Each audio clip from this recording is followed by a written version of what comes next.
Ever watch a horror movie and think, why on earth would they do that? Like, why would you open that creepy door? Or decide to split up in the woods at night? Well, you're not alone. In today's video, we're diving into the 10 dumbest decisions horror movie characters have ever made, and, of course, the 10 rules that could have saved them from certain doom. Dumb decision 1. Summoning a witch because you're curious. Rule number 1 in horror movies: if a creepy door says don't knock, maybe don't knock. In Don't Knock Twice, there's a legend about a witch named Baba Yaga. Knock on her door once, she wakes up. Knock twice, and she comes for you. So, what do the genius teenagers do?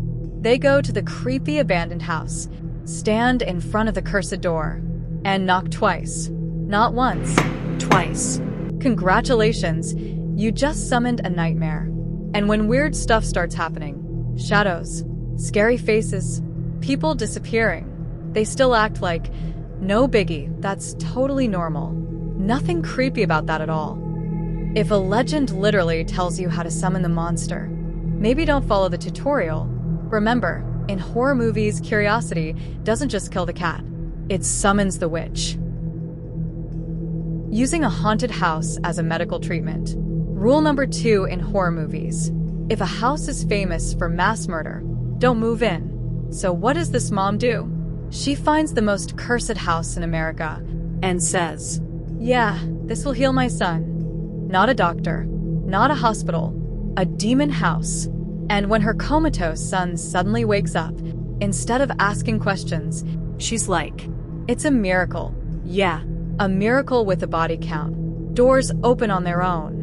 The kids are haunted by a scary entity. The house literally writes, kill them all. And she's still like, let's give it a few more days. If your treatment plan involves demons, you're not curing the problem. You are the problem. Remember, in horror movies, healthcare is expensive, but demons are worse. Passing around a possessed hand like it's a party game. Rule number 3 in horror movies: if someone says, this lets spirits possess you, maybe don't treat it like beer pong. So what do these absolute geniuses do? They gather around, light a candle, and grab a creepy embalmed hand. Then they say the magic words. Talk to me. Oh, cool. Now you're chatting with the dead. What could possibly go wrong? But wait, it gets better. There's one rule. Don't let the spirits stay too long. Simple, right? So, naturally, they ignore the timer. They hold on longer, push it further, and turn possession into a competition. Congratulations, you just unlocked demonic attachment. And when things start going downhill, people smashing their faces, spirits refusing to leave, reality completely falling apart, they're still like, yo, let's do it again. If your horror experience has rules, and you break all of them, you're not a victim. You're the problem. Remember, in horror movies, it's not the spirits that get you. It's peer pressure.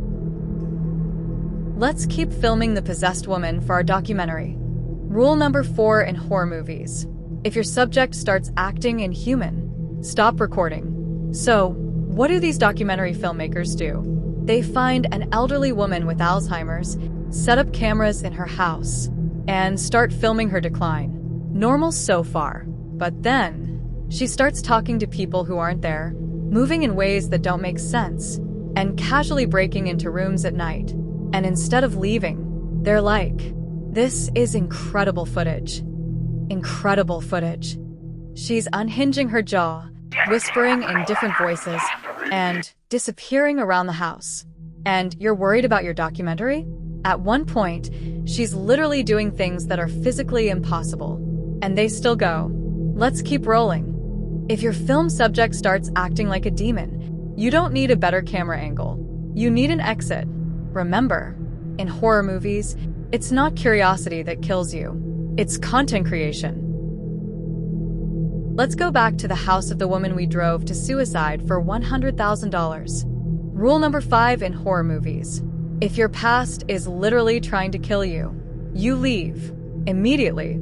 So what do? They return to her home after terrorizing her, bullying her, pushing her to hang herself, all at her husband's invitation, and knowing very well she's dead. But then, to top it all off, they play a stupid game for $100,000, where all they have to do is call the dead old woman and stay on the line for a minute. Easy, right? You just have to walk along her dark, creepy house, through the long corridor, to the phone. So they pick up the phone and dial the number. But the catch is, hanging up doesn't save you once you make the call.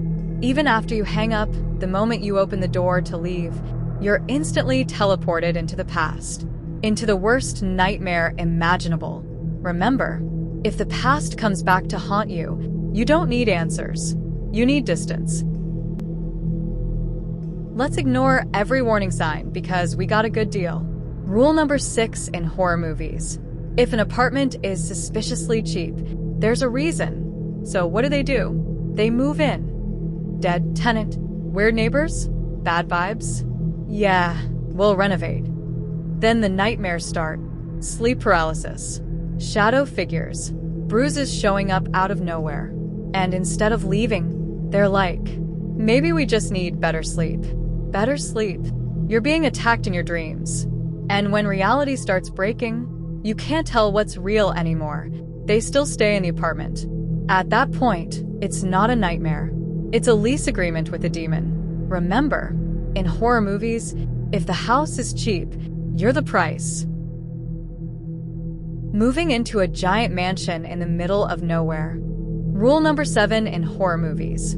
If someone leaves you a mansion in the middle of nowhere, maybe ask why, and maybe don't go there. But Heather does. She grabs her boyfriend, friends, even picks up a random hitchhiker. Of course, the hitchhiker opens a creepy basement door. And boom, Leatherface is back. Chainsaw, hooks, human skin masks. Classic nightmare.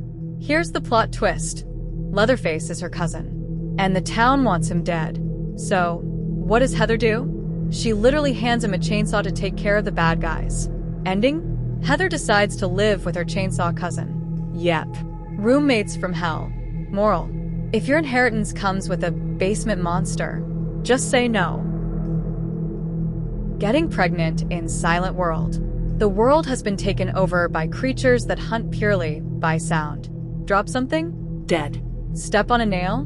Dead. Make the tiniest sound? Dead. And for some reason, in the middle of all that, they decide it's a great time to have a baby. A newborn. In a world where silence is survival. Yeah, sure. Let's just add a baby into the mix. Because babies are so good at being quiet, right? But to be honest, they do prepare. They build a soundproof box. A box. To put the baby in, because that's definitely the solution when your baby can't understand the whole "don't make noise or you'll die" thing. Let's not forget, babies don't really understand survival strategies. They cry. It's what they do. So, yeah, having a baby in a world where any sound can get you killed, definitely a choice. That's like playing life on nightmare difficulty. Taking the wrong turn, on purpose. A group of friends go hiking in the Appalachian Trail. Locals warn them, stay on the trail. Don't go off path. Bad things happen out there. So what do? Immediately go off the trail. Not because they're lost. Not because of an emergency. Just vibes. Then, after someone literally gets flattened by a giant rolling log trap, they're still like, probably just an accident. An accident? Who do you think installed the Final Destination Lumber Edition? And even after realizing something is very wrong, they split up. In hostile forest. With engineered traps. Against people who clearly know the terrain better than Google Maps ever could. At that point, survival mode should be, stay together. Stay quiet. Stay agreeable. Instead, we get arguing, wandering, and bold speeches to a backwoods cult society that absolutely does not care about your TED Talk. Congratulations. You didn't just take a wrong turn. You took it on purpose. Let's explore the ritual basement. A group of friends find a room filled with strange artifacts. Creepy journal, music box, ancient relics. And instead of ignoring it, they start interacting with them. Reading the diary, touching objects, choosing their own horror movie death path like it's a video game menu. Now, let me ask you a question. If you walk into a basement and see rotting furniture, strange antiques, and a dusty journal recounting a family suffering under a cruel, fanatical patriarch, would you leave immediately or read Latin incantations written in the dusty journal while standing in the creepy basement? Well, they picked the latter, so one by one they're hunted. And the worst part? It was completely avoidable if they had just ignored the basement. But horror characters have a very specific weakness: curiosity. And in this case, curiosity didn't just kill the cat. It unleashed an ancient sacrificial ritual designed to appease godlike beings. All because someone couldn't resist reading a creepy diary. Subscribe for more horror stupidity.